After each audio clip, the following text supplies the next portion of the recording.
Botany BSc final year. प्रश्न एक, निम्नलिखित पर संक्षिप्त टिप्पणी लिखिए। ए. Paper chromatography. बी. तनुपरक क्रोमेटोग्राफी। सी. अधिशोषण कॉलम क्रोमेटोग्राफी। डी. आरएफ मूल्य। उत्तर A. Paper chromatography. Paper chromatography जैव अणुओं बायोमोलिक्यूल्स को पृथक करने की एक सरल विधि है। यह दो अमिश्रणीय इमिसिबल द्रवों के बीच मिश्रण पर आधारित है।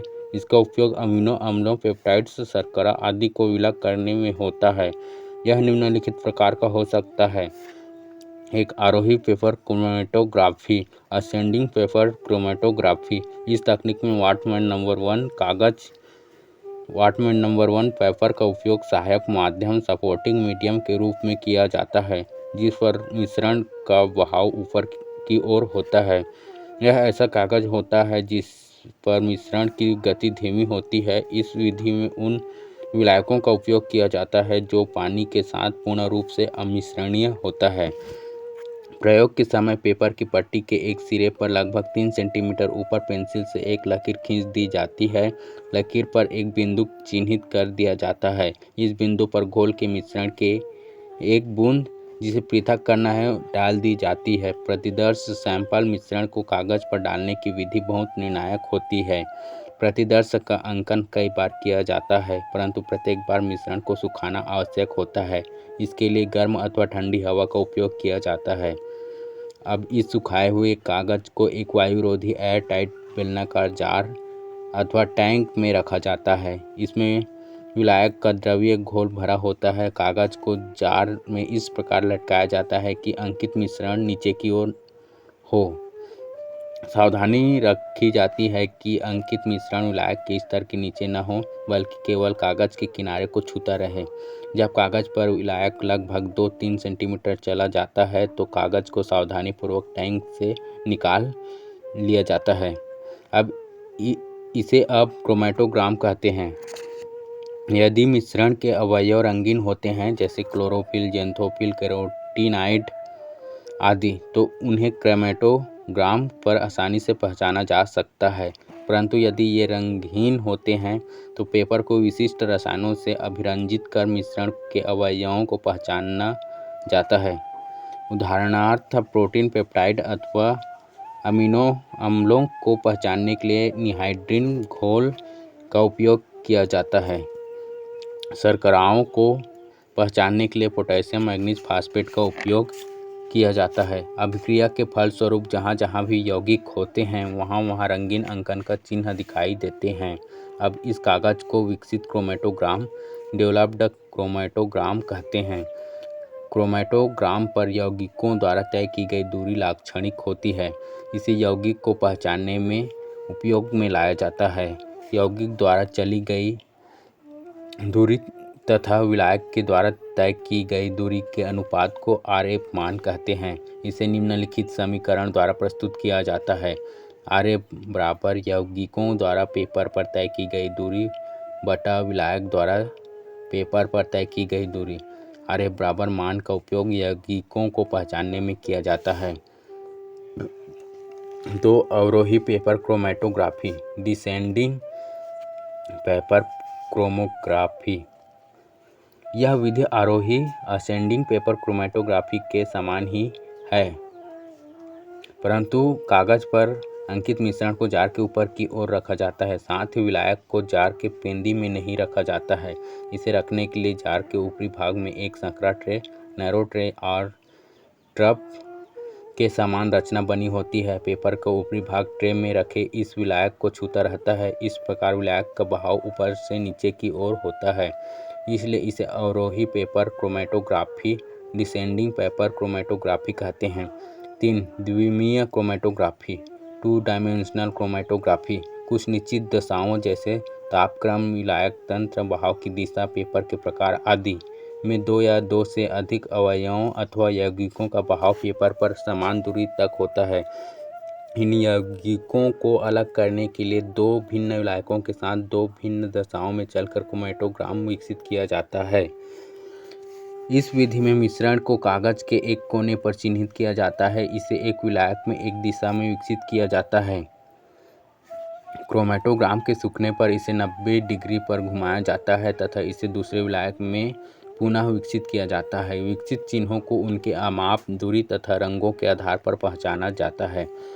तनु परत क्रोमेटोग्राफी, थिन लेयर क्रोमेटोग्राफी, यह एक प्रकार का अधिशोषण क्रोमेटोग्राफी एडजॉर्प्शन क्रोमेटोग्राफी है। इसमें मिश्रण का पृथक्करण सिलिका जेल या एल्युमिनियम ऑक्साइड, सिलिका जेल और एल्युमिनियम ऑक्साइड की पतली एकरूप परत पर किया जाता है।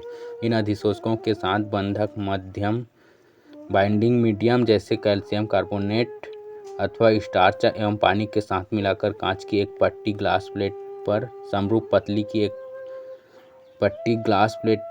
समरूप पतली परत थिन लेयर के रूप में फैला देते हैं। बाद में इसे ओवन अथवा डेसिकेटर में रखकर सुखा लिया जाता है। प्लेट पर प्रतिदर्श अथवा नमूने के मिश्रण को पिपेट की सहायता से अंकित किया जाता है।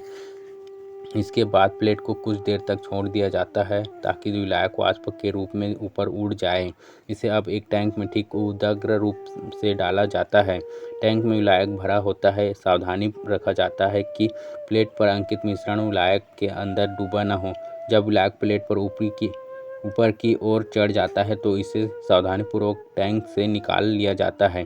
सूखने के बाद प्लेट को विभिन्न अभिकर्मकों रिगेंट्स की सहायता से विकसित कर यौगिकों को पहचाना जाता है। पेपर क्रोमेटोग्राफी की तुलना में तनु परत क्रोमेटोग्राफी को अधिक सुग्राह्य माना जाता है क्योंकि इसकी गति, स्पीड, क्षमता, एफिशिएंसी एवं सूक्ष्म ग्राह्यता सेंसिटिविटी अधिक होती है। इसके द्वारा लिपिड्स एवं स्टेरॉइड्स को आसानी से पृथक किया जाता है। अधिशोषण column chromatography, adsorption column chromatography. Chromatography की इस विधि में विभिन्न प्रकार के यौगिकों के अधिशोषण एडजॉर्प्शन के लिए उदासीन पदार्थ से बने ठोस कॉलम का उपयोग किया जाता है। सामान्यतः कॉलम कांच का बना होता है तथा इसमें विभिन्न प्रकार के अधिशोषक जैसे Sephadex, cellulose, Sepharose, calcium carbonate, alumina आदि का उपयोग किया जाता है। कॉलम में पैक करने के पहले अधिशोषक को विलायक के साथ अच्छी तरह से मिलाया जाता है। ध्यान रखा जाना है कि कॉलम के अंदर अधिशोषक कभी भी सूख न पाए। प्रक्रिया के प्रारंभ में कॉलम के ऊपर से विलायक में प्रतिदर्श अथवा नमूने के मिश्रण के लगभग 1 मिलीलीटर घोल को धीरे धीरे डाला जाता है। विलायक कॉलम के निचले भाग से बूंद बूंद नीचे गिरता है। कॉलम में धीरे धीरे विलायक प्रवाहित किया जाता है। इसे इस प्रकार से व्यवस्थित किया जाता है कि कॉलम के ऊपर से विलायक के प्रवाह की दर इसके नीचे निकलने की दर के बराबर हो। विलायक के प्रवाह के कारण कॉलम के निचले हिस्से से निकलने वाले विलायक के निश्चित आयतन के फ्रैक्शन को अलग अलग परखनलियों में इकट्ठा कर लिया जाता है। यदि नमूने के अवयव रंगीन होते हैं तो रंग के आधार पर इसकी पहचान की जाती है। यदि अवयव रंगीन नहीं होते हैं तो फ्रैक्शन में अवयव अथवा यौगिक की मात्रा का मापन स्पेक्ट्रोफोटोमेट्रिक विधि द्वारा किया जाता है। कॉलम के अंदर यौगिकों का बहाव उसके अणु भार, मॉलिक्यूलर वेट एवं अधिशोषक से उसके बंधुता पर निर्भर करता है। छोटे अणु वाले यौगिक कॉलम से बाहर देर से निकलते हैं जबकि बड़े अणु वाले यौगिक क्रमशः पहले निकल आते हैं। इस प्रकार अणुभार के आधार पर इनका विलयन अलग अलग परखनलियों में होता है। DRF मूल्य। RF मान किसी मिश्रण में कार्बनिक यौगिकों की पहचान में उपयोग किया जाने वाला प्रतिधारण कारक रिटार्डेशन फैक्टर है। RF मान की गणना मोबाइल चरण के संबंध में किसी विशेष कार्बनिक यौगिक द्वारा तय की गई सापेक्ष दूरी को मापकर की जाती है। इसकी गणना पेपर क्रोमेटोग्राफी तथा TLC दोनों में की जाती है। RF की गणना निम्न सूत्र द्वारा की जाती है। RF बराबर क्रोमेटोग्राफी पेपर पर विलय के द्वारा तय की गई दूरी बटा क्रोमेटोग्राफी पेपर पर विलायक द्वारा तय की गई दूरी, अर्थात मूल रेखा से विलायक द्वारा तय की गई दूरी तथा मूल रेखा से घटक द्वारा तय की गई दूरी के अनुपात के द्वारा ही RF मान वैल्यू की गणना की जाती है।